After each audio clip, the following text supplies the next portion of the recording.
Can an offense truly survive the ultimate NFL gauntlet? I mean, everything in this league can change in a matter of seconds. Literally, blink, and the entire landscape of the National Football League shifts right under your feet. And right now, the Chicago Bears are about to find out just how unforgiving this league can truly be. Welcome to NFL Nexus. We are the channel where we take the game's most complex, high-stakes narratives and break them down into clear, undeniable truths. I'm so glad you're here with us today because we are tearing into a story with massive league-wide implications. But before we get into this absolute cinematic deep dive, I need you to do a few things so you can survive this journey with us. Go ahead and subscribe to the channel, like this explainer, and comment on what you thought down below. And hey, if you really want to step up to the line of scrimmage and help us keep bringing you these deep dives, please support the channel by becoming a channel member today. We'd absolutely love to have you. Okay, let's dive into this, because the stakes, they have literally never been higher at Hallis Hall. The Chicago Bears 2026 campaign is not just another season of football. It is a crucible. It is a pressure cooker of the highest degree. Think about last year. Last year, they absolutely shocked the football world. They won 11 games. 11. They took the NFC North title, ripping it away from their rivals, and brought this incredible, unexpected wave of success to the Windy City under head coach Ben Johnson. It felt like magic. But here's the cold, hard truth about the NFL. The past is a ghost. It offers you absolutely zero protection for the future. The reality staring down the Bears right now is an unforgiving, brutal 2026 campaign where every single microscopic detail from the blindside blocking to the fourth quarter pass rush is going to dictate their survival. The honeymoon period? That's completely over. The element of surprise? Long gone. Now, they aren't the plucky underdogs sneaking up on people. They are the hunted. And the schedule makers? Man, they showed absolutely no mercy this year. Section 1. The defensive gauntlet, facing the league's most terrifying defenses. So let's pull back and look at the macro stakes here, because they are staggering. When you look at Warren Sharp's model using projected win totals, the Bears have the 6th hardest strength of schedule. That's tough, right? But honestly, it gets so much worse than that when you look under the hood. The Bears are staring down a historically brutal schedule. When you evaluate their slate using defensive DVOA, which, if you don't know, is a metric that measures a defense's true efficiency on every single play compared to a baseline league average, Chicago ranks 30th. Let that sink in for a second. Out of 32 teams in the NFL, only the San Francisco 49ers and the Carolina Panthers are staring down a harder defensive slate. Ben Johnson's high-flying, explosive offense is quite literally walking into a buzzsaw. Look at this list on your screen. Just let it wash over you. The Seattle Seahawks, ranked number 1 overall in defensive DVOA. They are the reigning Super Bowl champions. They lost almost nothing on defense outside of safety Kobe Bryant, who, in a wild twist of fate, actually signed with Chicago. And the Bears have to play this historic defense on the road in one of the loudest stadiums in the world. Then you have the Jacksonville Jaguars at 6th, the Philadelphia Eagles at 7th, the Detroit Lions, their bitter division rivals, at 9th. It's a relentless, terrifying march, week in and week out. You don't get a week off against these units. And the immediate granular threat lies right inside their own division, the Minnesota Vikings.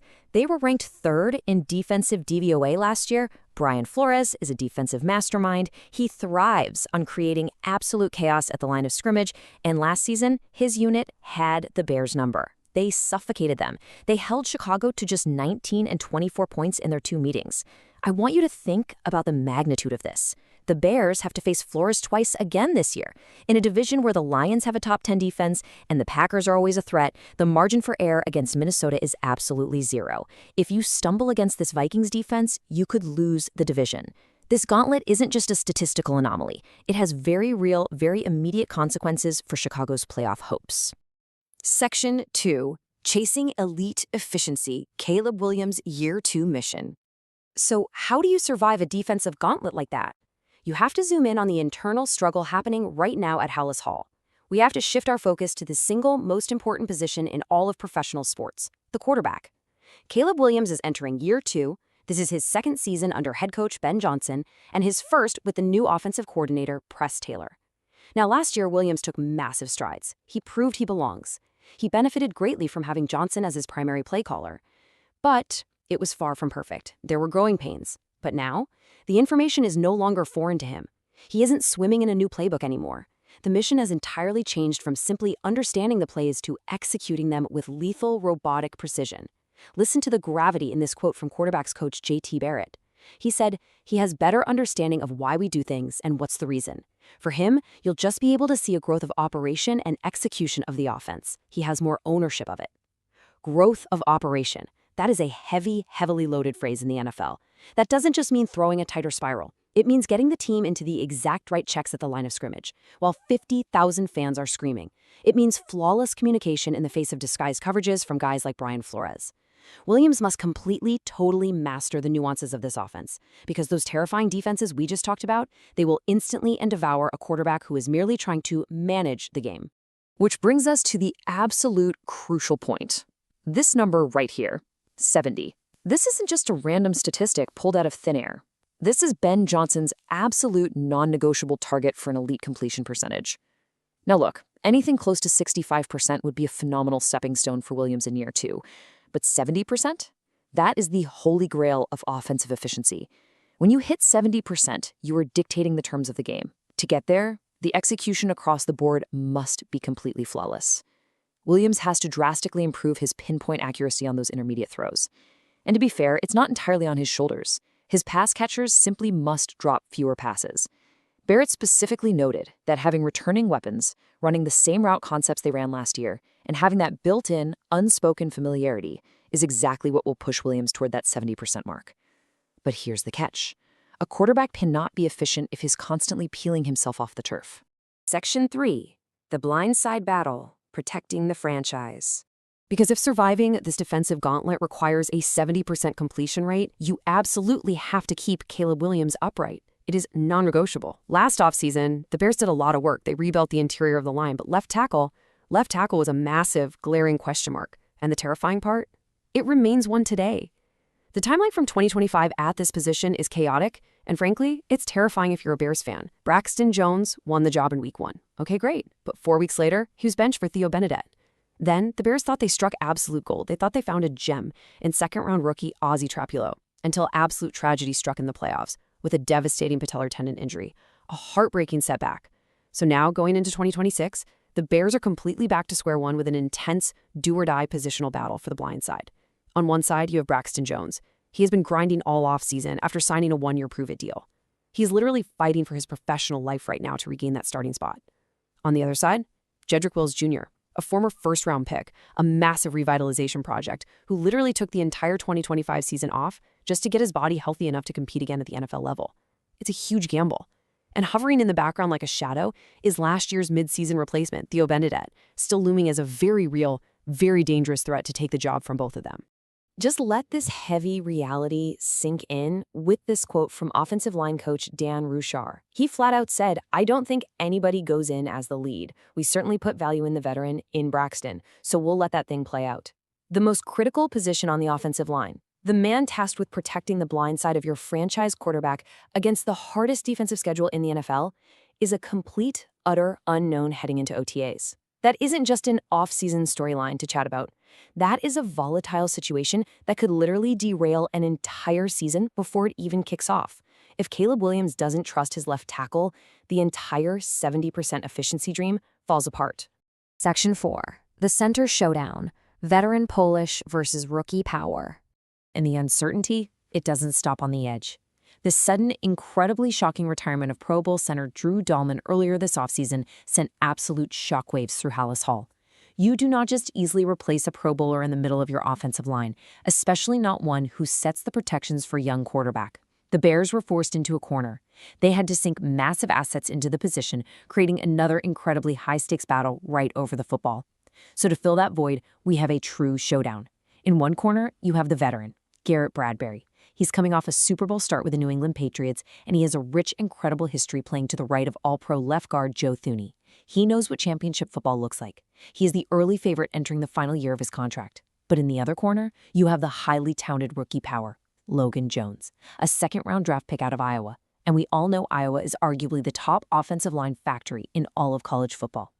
Ben Johnson has made it abundantly clear the ball is squarely in Jones's court.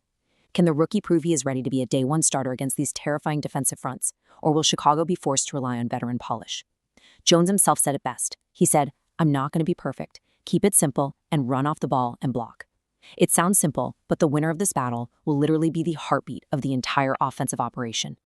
Section 5. Ben Johnson's Arsenal. Life after DJ Moore.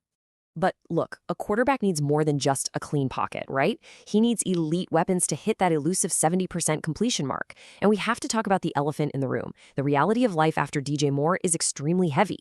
Trading a veteran star receiver, a true alpha like Moore, to the Buffalo Bills was an incredibly difficult, painful decision for the front office. Now sure, it was absolutely justified for the long-term salary cap health of the roster, but in the short term, it puts an immense, crushing weight onto the shoulders of this team's young pass catchers. They have to grow up and step up immediately. Because those elite defenses we discussed earlier, they don't care that DJ Moore is wearing a different jersey now. They're still coming for you. So the Bears are relying on a dangerous, yet incredibly young core to command the passing game. This isn't just a list of names. This is the literal future of the franchise. You have the big three commanding the bulk of the targets: Roman Odinze, Luther Burden III, and Colston Loveland. The sheer potential there is off the charts. You have the returning stability and toughness of Cole Kmet and Jahdae Walker. But look really closely at the specific additions Johnson brought into the kitchen this offseason. He reunited with former Lions receiver Khalif Raymond to fill that crucial, missing veteran leadership void in the locker room. In the draft, they added tight end Sam Roush to replace Durham Smythe, and they brought in Xavier Thomas, a blazing fast weapon they can deploy in a multitude of creative ways. On paper, it's a terrifying arsenal. It really is. But it is deeply, deeply young. They must mature rapidly to survive what's coming. Section 6. The final puzzle piece. The desperate search for a closer. Now, as we look at all these immense burdens placed on the offense, we have to slow down for a second. We have to lower the pacing and look at the dark, looming cloud hanging over the other side of the ball. We are moving to the fatal flaw that could completely derail this 11-win team's chances of repeating as NFC North champs. The desperate, agonizing search for a closer. You can have an elite offense, you can score 30 points a game, but in the modern NFL, if you cannot close out a tight game in the fourth quarter by putting the opposing quarterback in the dirt, you are going to lose, period. And that brings us to 35. This number hits with a really heavy impact. That is the abysmal, frankly unacceptable number of total sacks the Chicago Bears recorded last season, 35. That ranks near the very bottom of the league. It creates an immediate, overwhelming sense of desperation because you simply cannot survive a gauntlet schedule if you are giving elite quarterbacks 5, 6, 7 seconds to dissect your secondary. Your defensive backs will eventually get cooked. The pass rush last year was a glaring weakness. It was a bleeding wound that everyone in the league saw and exploited. And yet, incredibly, the absolute gravity of the situation was seemingly ignored this offseason. The negligence in addressing the pass rush has been a major source of contention among analysts and fans alike. The Bears bypassed a massive, golden opportunity to acquire Max Crosby earlier in the offseason. It was a total fiasco that left fans completely stunned. I mean, how do you pass on a generational talent like that when it's your biggest need? And it didn't end there. They signed absolutely zero edge rushers in free agency. They passed on veteran names like Jadeveon Clowney, Cameron Jordan, and Joey Bosa. And then they drafted 0 edge rushers. Nothing. They are heading into the unforgiving 2026 season, desperately needing a high-end complement to take the double teams off Montez Sweat. And right now, the cupboard is completely bare. Which leads us to the sudden explosive rumor that could literally save Chicago's defense. Bleacher Report's Christopher Knox has linked the Bears to a potential blockbuster trade for Arizona Cardinals star edge rusher Josh Sweat. Sweat is currently skipping organized team activities in Arizona. He is disgruntled. He wants out. And look at these elite stats on your screen. This is the resume of a true, undeniable game wrecker. 12 sacks and 4 forced fumbles just last year alone. 55 career sacks over 8 incredibly consistent seasons. He was a Pro Bowler in 2021. And crucially, he is a Super Bowl champion with the Philadelphia Eagles from back in February 2025. He knows what it takes to win at the highest level. The 29-year-old Florida State product is exactly the caliber of violent, seasoned closer the Bears desperately need opposite Montez Sweat to strike fear into opposing quarterbacks. But you might be wondering, what makes this deal truly viable for Chicago? It's this number right here, 76.4. Josh Sweat is entering the second year of a 4-year, $76.4 million contract.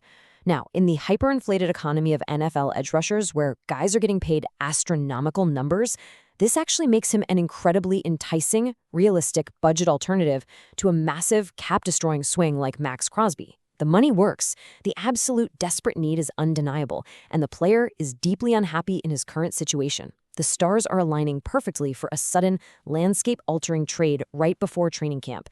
Which leaves us with this massive, franchise-defining question that could decide the entire season. Will the Bears pull off a blockbuster trade for Josh Sweat to survive the defensive gauntlet? Because without a pass rush, the elite defenses they face will just suffocate them on one side, and the pressure on Caleb Williams to be perfect on the other side will be absolutely insurmountable. The story of the 2026 Chicago Bears is far from over. In fact, the most critical chapter might be getting written right now, behind closed doors, in a front office war room. Thank you so much for joining us on this deep dive. Remember to subscribe to NFL Nexus, like this explainer, and drop a comment below. Let us know, do you think the Bears will actually make this trade?